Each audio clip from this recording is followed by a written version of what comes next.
lovelies, and welcome to episode 6, Strip Me Down.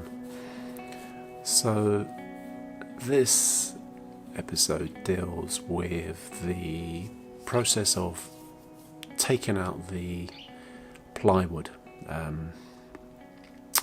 the ply lining which comes with the van.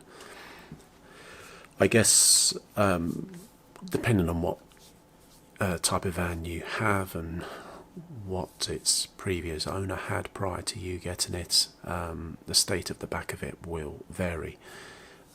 As I've said in previous episode with mine, I think it was a hire vehicle at some point, and then it did the cash and carry, so the back of it was fairly worn out. Now I suppose a lot of people, with regards to the ply lining, whether it be one that's come factory fitted or has been fitted after it's come out of the factory and gone to the first owner, I guess a lot of people try to reuse this. I mean, it's quite a good idea, because at the end of the day, you know, if your timber is in a fairly decent nick and isn't damp and hasn't been ripped up, then why not just use the same materials again? And I think many people do this. Mine, the floor I don't think I could have used again. I certainly could have probably used the floor for using it as a template, but because I had other ideas, it didn't really sort of pose an issue for me in any kind of way.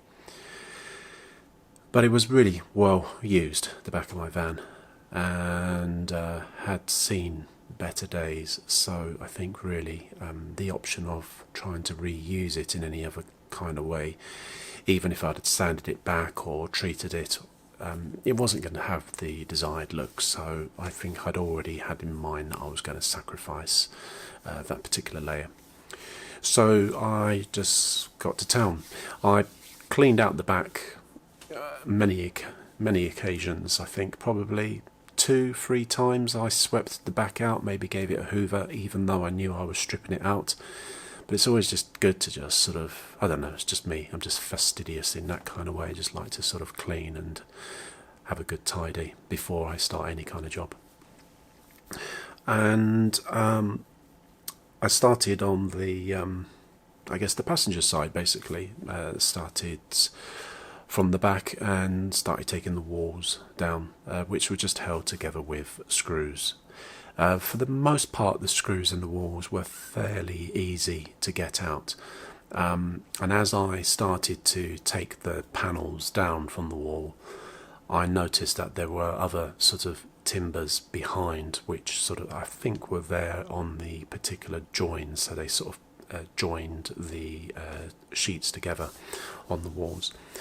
But for the most part, the screws were fairly okay, so I was able to get a drill bit in, or a posi bit in, and take out the screws, and the panels of the walls came away fairly easy.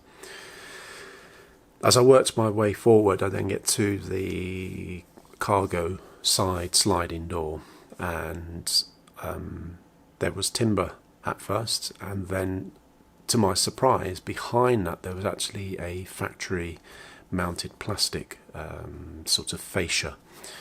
So that had to come off. Now there were no screws in that, and if I remember correctly, there was some kind of it was like a plastic gland or something, which the only way I could get that off was I had to sort of use a crowbar and wedgie them out, and then eventually they would pop out. So they were like these little plastic fasteners, and they came off reasonably well, actually, come to think of it. Once I'd done that side, I then worked my way back along the driver's side, and again that came away fairly easy.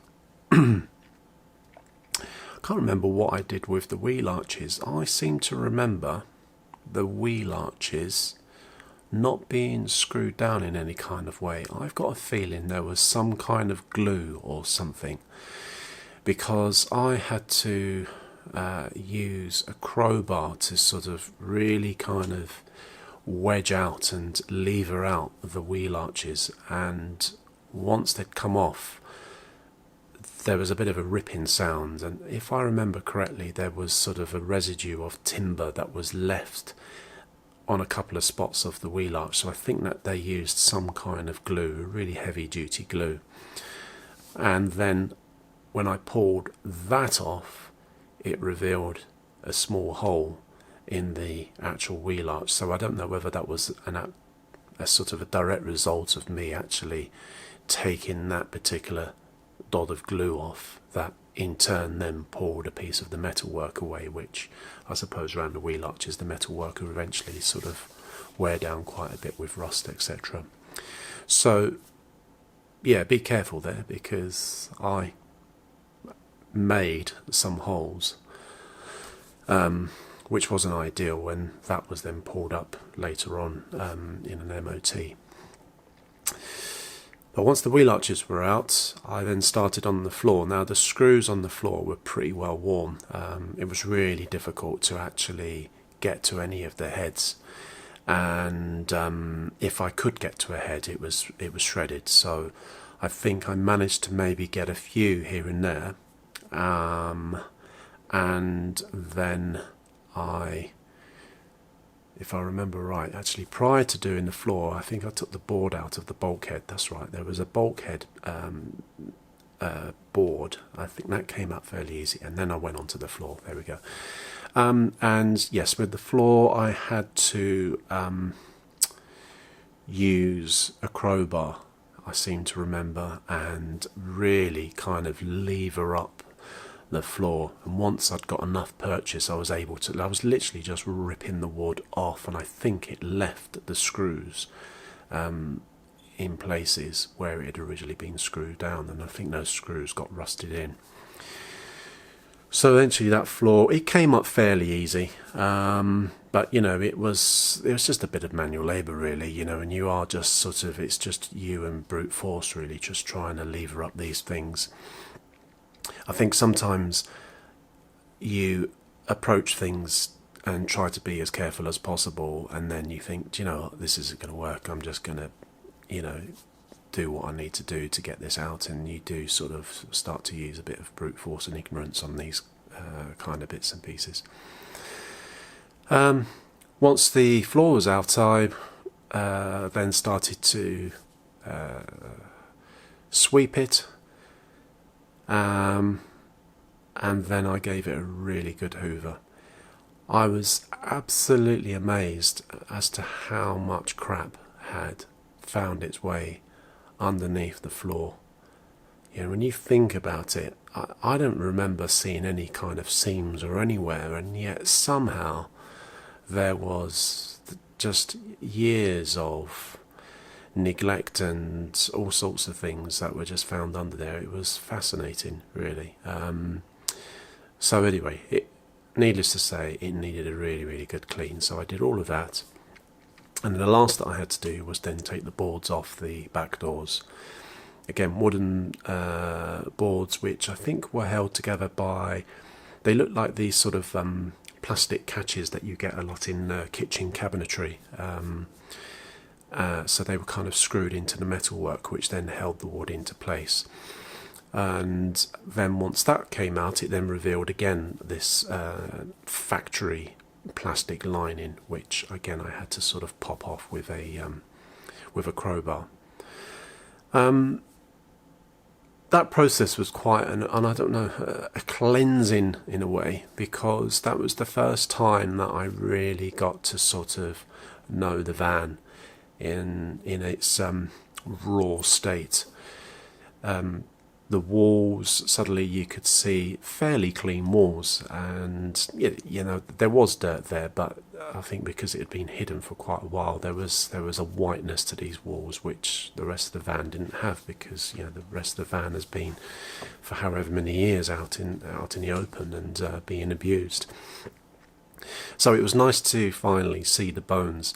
It was the first time I got to have a look at the ribs and all of the structure of the cargo hold, and I could now start to get my head around the sort of task ahead with regards to how I was going to line it with the insulation, etc. It was really brilliant to be able to see it in its skeletal form for the first time. As in another episode I alluded to, where you first see the van in its raw state, well, let's say with timber when you first buy it, and it's quite a good stage to measure.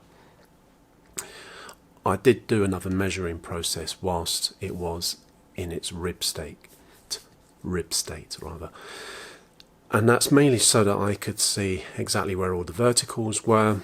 In this particular state, I was able to use this and import all of this information when I was doing a Google SketchUp to sort of have a look at it in CAD.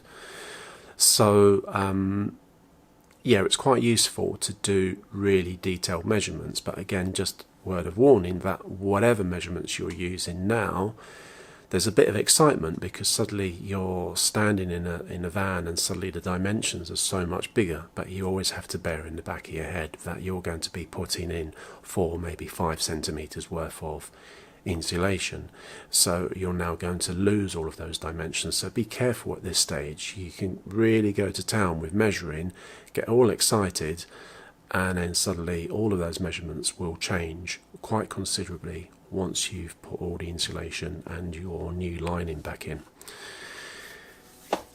I think that's all for this episode. The next one we'll talk about the bulkhead and taking that out, because that sort of unearthed a few problems that I wasn't expecting. I'll think of a name of that episode. At the moment it's just called removing bulkhead. So until next time, please comment and subscribe, and I look forward to seeing you in the next episode. Cheers.